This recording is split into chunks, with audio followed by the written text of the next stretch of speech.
It's the Black Real Estate Dialogue. Tune in. Tune in. Tune in. Tune in. What's up, y'all? Welcome to another episode of the Black Real Estate Dialogue podcast. This is episode 130. A few quick announcements before we get into this week's episode. Please don't forget to subscribe to the podcast on whichever platform you're listening to this on. It helps us go up in the rankings. It helps us to reach more people. Also, please be sure to leave us a 5-star rating and review.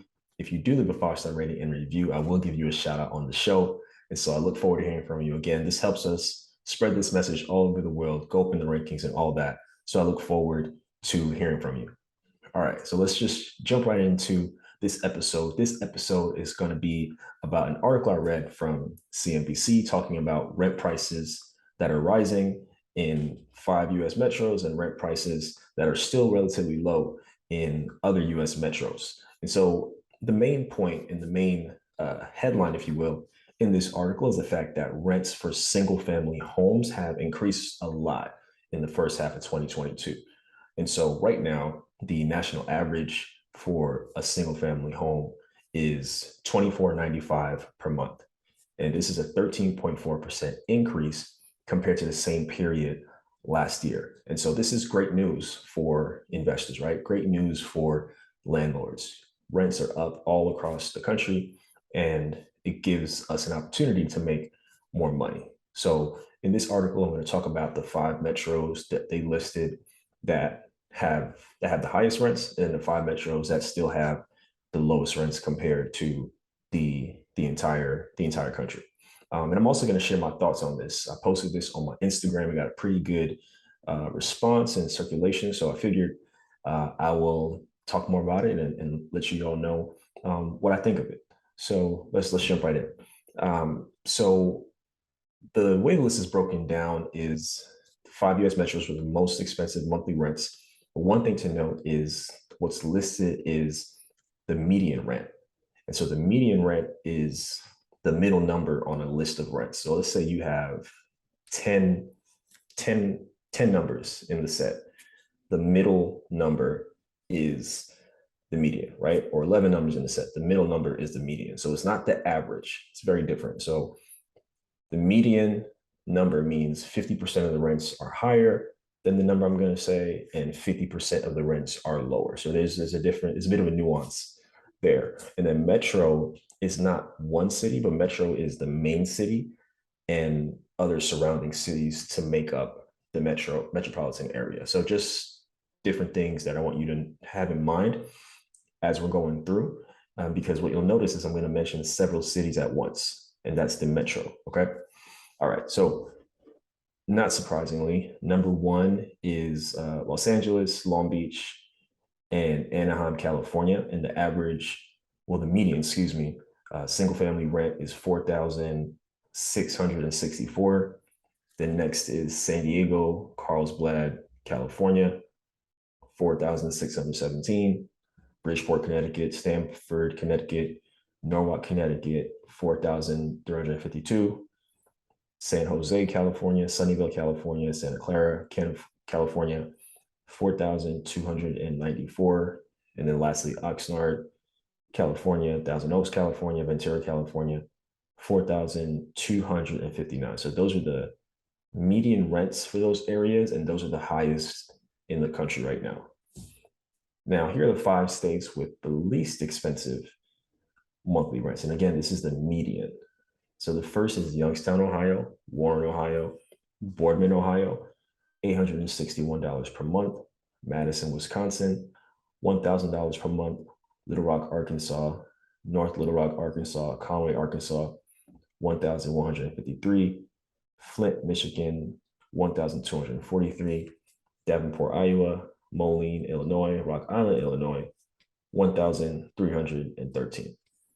And so the interesting thing that I would say about, the first group is the first group, right? We expect all of those places to be expensive. So not too much to be said about that.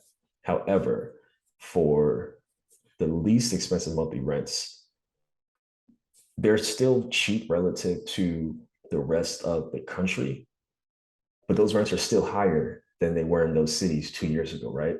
So rent is still going up. it still could be good opportunities to invest in those cities if they fit your budget and all the other qualifications that you're looking for, right? As a long distance investor, you don't necessarily need to live in any of those places. However, that's what I think about. This article was written from the lens of people like moving to different cities, but I always look at things from the investor perspective. I always think there's a lesson to learn for investors. So, the first lesson is that it's important to know the market, the trends in the market that you're interested in, right? I invest in Dayton. I've kept a close eye on what's happening in the rental market, right? Because of that, I was able to increase my rent when I place somebody new quite a bit. And the reason for that is because I kept a close eye on what the changes in the market were. And there were a lot of changes in the market over the last year or so. Had I not been doing that, I would have been underselling myself for what I could have received for rent. So it's very important that you read articles, very important that you use resources like Rentometer.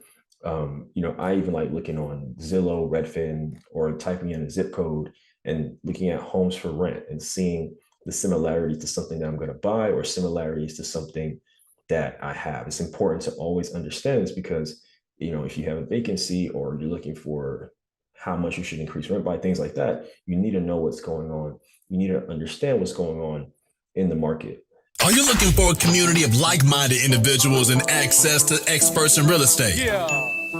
Are you interested in real estate but need more support and guidance? You know who it is? The Black Real Estate Dialogue presents the Real Estate Investing Community. No matter how much or how little real estate experience you have, we've created a community for you because your perspective is important. All right, tell me, where's the number one place where you can do Q&A with experienced guest speakers 2 times per month? How about unlimited access to past guest speakers' recordings? What about a private Slack channel to engage in daily discussion with everybody in the community to share resources and support each other? Head on over to blackrealestatedialogue.com. That's blackrealestatedialogue.com. It's the real estate investing community presented by the Black Real Estate Dialogue. Come join us today. And even if you are a new person trying to invest in a particular neighborhood, you need to know what the rents are. You need to know what the rents are, where you're looking for, the type of property you're looking for, whether that's a multifamily, whether that's a single family. And the reason it's important to know this is because we're in this to make money, right? We're not just buying houses to buy houses. We're in it to make money. How do you know what your cash flow is if you don't even know what the rent could possibly be? So, it's very important to know and understand these things, right? It's still a good time to be an investor. Rent is always going to go up. The housing market will fluctuate. Prices in many areas are stabilizing a little bit or going down a little bit to more realistic numbers than what the overpriced rates have been. But rent has not been going down, right? The demand for rent is still through the roof. I remember when I placed my last family, the rental demand was out of this world, right? I got probably over 100 inquiries. And so rental demand is going to continue to be up unless you're investing in the middle of nowhere, right? And something else you want to keep in mind is you want to invest somewhere where people actually want to live, where people actually are living, where people can work, where there's jobs, right? You don't want to rent somewhere that it's going to make it hard for you to find a tenant, where it's this desolate city where nobody lives. I mean, that's not a smart idea. You want to invest somewhere where people actually live. And that's something else to consider and to be mindful of when it comes to investing. So just wanted to share my thoughts on this article, and I will continue to preach and always believe that it's still a good time to invest in real estate, regardless of what's going on, regardless of interest rates. You need to be objective. You need to follow the numbers. It's just a numbers game. If the numbers work, if you can make a return that you want, assuming you're doing buy and hold, then it's a good time to buy. That's the bottom line. A lot of people are on the sidelines right now, waiting for interest rates to go down. We don't know if they're going to go down. So I encourage you, if you're in position to invest, to make it happen. Make it happen. If I can help you, let me know. We have plenty of resources. We have the BRED investing community. We have a bunch of courses. We have the podcast. Like, there's enough information out here for you to be able to make an educated decision. All right. So I want to see you invest. I want to see you invest wisely. I want to see you invest objectively. And you have to know the numbers. You have to understand what's going on in your market. All right. So I'll see y'all next time. Thank you so much for tuning in.